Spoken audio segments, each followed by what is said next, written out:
इन दिनों social media पर reality show the 50 की खूब चर्चाएं हैं और मजे की बात तो ये है कि इन चर्चाओं में उस शख्स की भी चर्चा है जो इस शो का हिस्सा है ही नहीं।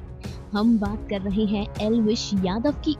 अब क्योंकि इस शो में प्रिंस नरूला पहुंचे हैं जिनका एक समय पर एल्विश यादव के साथ तगड़ा झगड़ा रह चुका है और इस शो में नजर आ रहे हैं मैक्सटन जिसके साथ एल्विश यादव ने हाथापाई कर दी थी।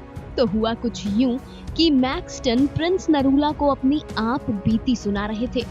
उस दौरान प्रिंस ने एल्विश के बारे में बात करते हुए कहा, मर्द वही होता है जो अकेले को अकेला टकरे, मतलब जो एक के साथ एक लड़े ना वही मर्द होता है, बाकी सब तो जाली होते हैं, इन पर ज्यादा ध्यान नहीं देना चाहिए। और तो और जब मैक्सटन ने एल्विश यादव की ऑडियंस को लो आईक्यू की ऑडियंस कह दिया तो प्रिंस नरूला ने हंसते हुए ये भी कहा, दैट्स ट्रू ब्रो। आगे अपनी बात को जारी रखते हुए प्रिंस ने पंजाबी सिंगर काका से बात करते हुए ये बयान दे दिया कि मेरी और उसकी शो में लड़ाई हुई थी, मुझे उसने धमकी दी तो मैंने उससे कहा कि तू अभी जानता नहीं है कि तेरा पाला किससे पड़ा है, तूने अभी बच्चों को थप्पड़ मारे हैं।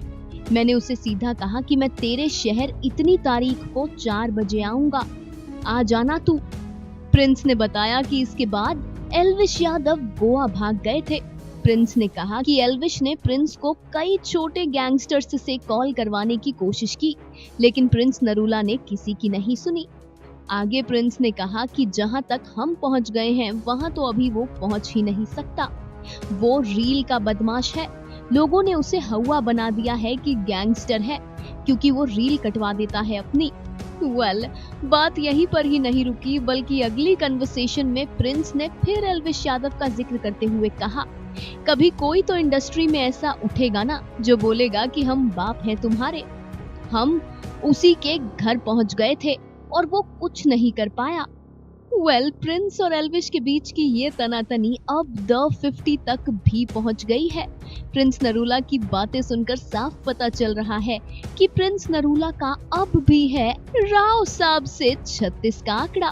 Final cut news desk.